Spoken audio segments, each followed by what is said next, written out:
Bulls are back tonight against the Portland Trail Blazers. Here's 5 keys to victory. Key number 1, Patrick Williams. Patrick Williams has been bad this year, but he keeps playing. And it reminds me of a good example is, I think it was like 4 years ago, that Marvel Avengers game came out.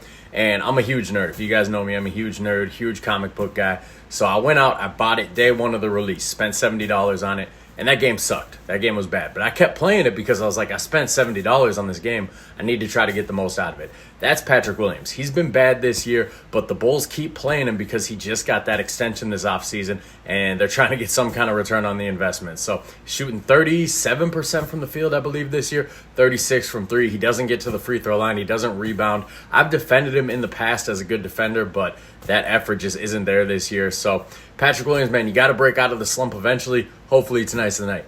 Key number 2, Zach LaVine. Zach LaVine, man, the Chicago Bulls this year, they play down to the competition. We've seen it 3 games in a row now. Like 4 out of the last 6 games have been against bad teams, and we've lost all of them.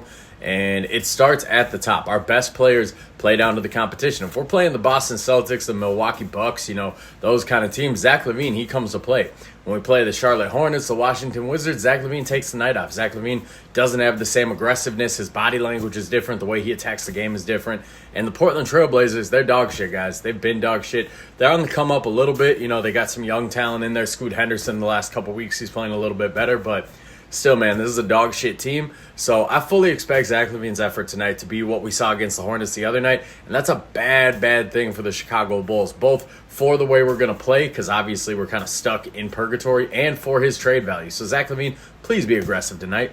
Key number 3, Nikola Vucevic. So tonight he's playing against DeAndre Ayton. I've watched a couple Blazer games this year, and I've kind of been shocked by what I've seen. I've never seen a player play with as little effort as DeAndre Ayton is this year. I've never seen a player play so low energy like DeAndre Ayton is this year. I don't know what happened to the guy. Coming out of Arizona, 7 feet tall, athletic, can protect the rim, had a little bit of shooting range, and he just doesn't give a shit. That's what ran him out of Phoenix. That's what's plaguing him in Portland right now. So tonight, man, this is a great matchup for Vucevic. He had 40 the other night. He should put up 40 again tonight. If we feed him the same way that we fed him the other night against the Hornets, he should easily get 40 tonight. This is a great matchup. DeAndre Ayton is the worst starting center in the league, and it's not a skill thing with him. It's purely an effort thing. He could easily be a top 5, top 10 center in the NBA if he gave a shit, but Blazer fans, man, I feel for you guys. Having a guy like that on your team, it's got to be infuriating.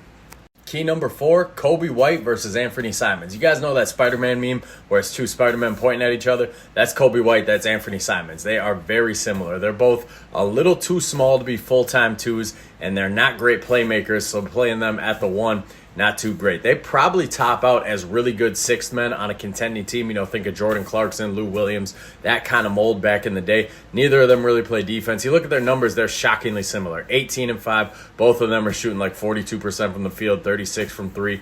They're the same player. So who's going to get the best of the other in tonight's game? It's going to be interesting to watch. That's one of the only matchups that I'm really looking forward to in tonight's game because they're so similar that one of them has to get the better of the other. So Kobe White, man, I hope it's you tonight, man. I hope Kobe White has kind of a throwback Kobe White game that we got to see from him last year in that December stretch. That's what the Bulls need from him. And the final key number 5, can we please play the kids, man? Play the kids. Play Modest Buzelis. Play Julian Phillips. We already know Patrick Williams isn't going to get benched.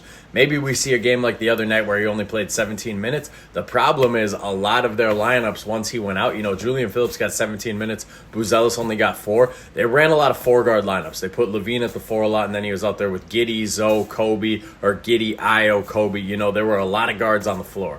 That's all right in some matchups, against the Hornets. They're a small team too. I still want to see much more minutes with Modest Buzelis in there. I wouldn't mind minutes with Buzelis at the 3 and Phillips at the 4, to be honest with you. Buzelis, he's really exclusively played the 4 and even some small ball 5 this year, but the kid's got enough handle. He's got enough athleticism. He's got enough lateral quickness. He can hang with a lot of the 3s in the league. So play the kid more, man. Get him out there in different matchups. Get him out there with Lonzo. Lonzo makes his job a lot easier. He might be out tonight, though. But either way, play the kids, man. Those are my 5 keys to victory. Let me know in the comments what you guys think, if you got any to add, what your predictions are for the score tonight, if the Bulls can bounce back, how you feel about them in the season. Just hit the comments with anything, really. It's a late start tonight. It's the start of the West Coast trip, so it's an 8 o'clock start if you're in the Central Time Zone like myself. We'll see how it goes tonight, guys.